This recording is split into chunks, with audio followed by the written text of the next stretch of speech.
Unseen. It is imperative that we unearth our creative intellectual prowess to build local, sustainable, and safe public educational spaces by decolonizing our minds and our flesh. And I think we would add our spirits as well.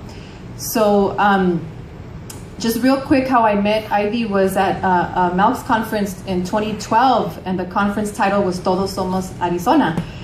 Confronting the attacks on difference, and she was talking about her work on counseling undocumented Latino immigrant high school students, and how her work was inspired by a dream that she had in which she encountered these visions of grandmothers, right? And eventually she turned out that she worked with and got to meet the 13 indigenous grandmothers. And so that kind of tripped me out, because it reminded me of words that I had heard from another maestra who I have worked with on my own for my own healing, Maestra Grace Alvarez Sesma, who in her platicas with me also shared the importance of dreams and her being guided by her dreams, and this connection to the prophecies of the 13 indigenous grandmothers coming together. And so a big part of my message for today, as well as it is with my students, is how do we come to trust this intuition? And how do we come to honor these knowledges that we have, right? And especially considering dream and dream time. And so this is where our work, the work with La Doctora and myself, has come to be very humbling, very rewarding, very exciting, and it's just really, really beautiful work. So that's what I'm going to be sharing on today. And she, just to plug her one more time, she has her own work on Pedagogía Indígena, which is a relational and collective pedagogy, a way of learning and teaching that is full of reciprocity. And so hopefully there'll be another opportunity for us to hear my compañera share on those things. So our abstract goes like this. Our ancestors walked the earth as Maya, Odam, Purépecha, and Raramuri peoples from the various regions now referenced as Guatemala and Mexico. As women, scholars, teachers, and mothers of color, we have been on a lifelong journey of recovering the inherited losses due to racist colonization and the ensuing de-indigenization of our ancestors. Through our work with students at the community college and university levels, we have consistently witnessed the intergenerational historical trauma that occurs in our communities. We have worked intuitively, seeking ways to bridge our scholarly work with transformative life practices that nurture balance, clarity, and rootedness. In order to continue the decolonization process, we have found through our work that we must critically examine and actively transform the relationships with ourselves and with our communities. And the first section of that piece, I call it Un Baile Interior, which is the inner dance of dreaming and waking, of remembering and forgetting. And I cite a little passage from Mujeres de Maíz's, or In Lakesh. It's a canción called Mi Abuelita. And she talks about in that piece having a dream with her grandmother, right? And there's a teaching moment in that dream that occurs. Dice, La tierra soy yo, mi abuelita una vez esto me lo cantó, en un sueño tan dulce en que me levanté, amanecí y abrí los ojos, lo vi todo. Lo vi todo. And so, again, that's not something I ever learned about in school. You know, I never learned that my dreams could teach me and my dreams could guide me. And so, it's real cool to be able to have a compañera to share these experiences with, because we're like, oh, we're not crazy. Like, you've been going through the same thing. Oh, wow, what if we share this with our students? What if we ask them to journal their dreams? Like, what would happen, you know? And what if we created talking circles where we could talk about this stuff? And so that's kind of the stuff that we've been doing. And so the pieces I have been able to remember, right, have been powerful and empowering and have got me to where I am today and where I feel that I'm really finally on the path that I'm supposed to be on. And I know that working at the community college, you know, a lot of our students are struggling with that. As young adults, you know, who am I and what am I really doing? What are really like, man, I have to make choices about my life and the things I'm going to do. And it's a lot of reflection goes on, you know, so we're just thinking of ways in which to help really facilitate that process and do this outside of the classroom.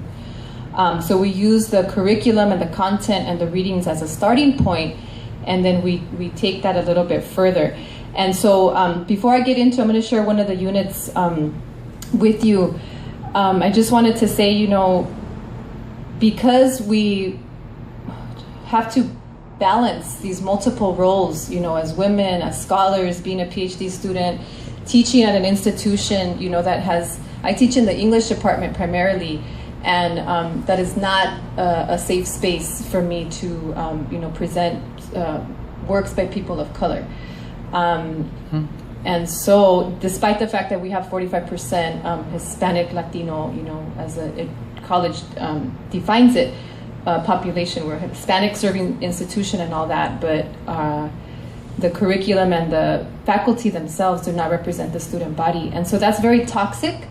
It takes a lot of, it's very exhausting, you know, to always be on the defensive. So for me, ceremonia has been really, really important, and I love the video that you shared, Maestro, because it shows, you know, the impact that ceremony has in our life to shift, to remove these blockages so that we can, you know, move. And that's what ceremonia is to shift that energy, to move it, so we don't stay stagnant, you know, with those blockages. And this has also been something that, because I've lived it and I understand it because of the lived experience, something that Norma Gonzalez, I'll never forget it. She said, you know, you got to get out of the books, and you gotta, there's nothing like smelling the fire. There's nothing like being there. There's nothing like taking your shoes off and being there. You know, I'll never forget what she said. And that was an important shift for me too. And it's been so true. So this whole thing of the teaching praxis as a healing craft, I remember in the summer, because I had taken a sabbatical to do my work at UC Santa Barbara, so I had a year off, and then I was coming back and I was getting ready for the fall. And it was English 47, which is Mexican and Chicano lit. And I just had this intuitive feeling that I needed to switch gears. You know, I had taught it 4 times before. So I decided on the subtitle of Healers, Teachers, and Knowledge Keepers of Indigenous Healing Traditions. And I wanted to email a compañera to come back and speak to my class, you know, to make these bridges between the university. She was teaching at Cal Poly at the time. And so the main, and she agreed. She was like, yeah, we met, and she agreed to come. So the main text that I signed for the class is a literature class. So Anaya's Bless Me Ultima, Stella Pope Duarte's Let Their Spirits Dance, and Urrea's The Hummingbird's Daughter. So it was super ambitious syllabus, right? But I felt really excited to do it. And we were talking about the socio-historical factors, and I emphasized de-indigenization as a key theme in all the articles and chapters that we were reading. And so to get them ready before we actually read the novels. And then there were, like, for curriculum, some of the student learning outcomes that I had were that these texts served as examples of cultural productions that offered counter narratives or counter stories, right, that the students could perhaps relate to. And these texts also focused on highlighting the role of healers in families and communities, particularly elders who held indigenous ancestral medicinal knowledge, language systems, and pedagogies that honored the interrelatedness of all life. These texts also centered on depicting the important role of dreams for not only the elders who were the healers, teachers, and knowledge keepers, but also the apprentices. And each of those authors themselves had been guided, and there's, you know, documentation where they say, oh, we were guided ourselves by spirits to write these books. And so those were some of the goals that I had in organizing the class around those key novels. And so I started to realize as the semester was going on that the students were taken aback. Like, it wasn't just content anymore.